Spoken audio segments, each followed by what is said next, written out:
Hello everyone. आज हम एक मिथ दूर करने वाले हैं। वो मिथ यह है कि एंडोमेट्रियोसिस डिजीज को हम ओपन सर्जरी के थ्रू कंप्लीटली ऑपरेट कर सकते हैं। सो ये मिथ मैं दूर करूंगी with the help of some facts and figures. Endometriosis में यूट्रस, ओवरी, यूट्रस का पिछला हिस्सा जिसको कि हम पाउच ऑफ डगलस पीओडी बोलते हैं, rectum, large intestine, small intestine, urinary bladder, kidney से निकलने वाली नली, यूरेटर, ये सारे एक दूसरे से चिपक जाते हैं। इनको सेपरेट करके हमें जितने भी इन्वॉल्व एरियाज रहते हैं, क्योंकि एंडोमेट्रियोटिक नोड्यूल ना कि सिर्फ यूट्रस या ओवरी तक लिमिटेड रहते हैं, ये इन सारे स्ट्रक्चर्स को भी अफेक्ट करते हैं और यहाँ पे भी नोड्यूल्स हो जाने के कारण इनकी फंक्शनिंग खराब होती है। It's a multi compartment disease.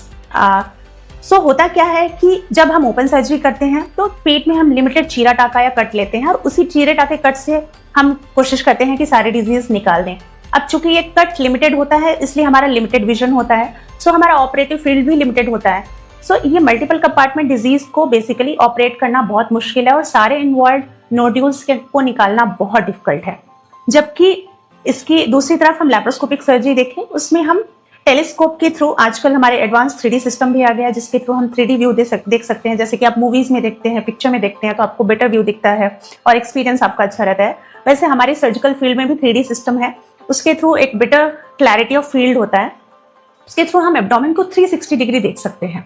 The better we see, the better is the surgical outcome. Laparoscopically हम ऐसी भी जगहों पे पहुंच जाते हैं जहां पे कि ओपन सर्जरी तक एक्सेस मिल पाना बहुत मुश्किल होता है।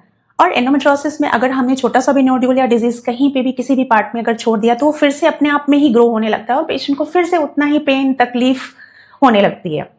इसलिए हमेशा बोला जाता है कि लैप्रोस्कोपिकली या रोबोटिक सर्जरी के माध्यम से ही एंडोमेट्रियोसिस को अच्छे से ऑपरेट किया जा सकता है, ओपन सर्जरी से तो कतई नहीं।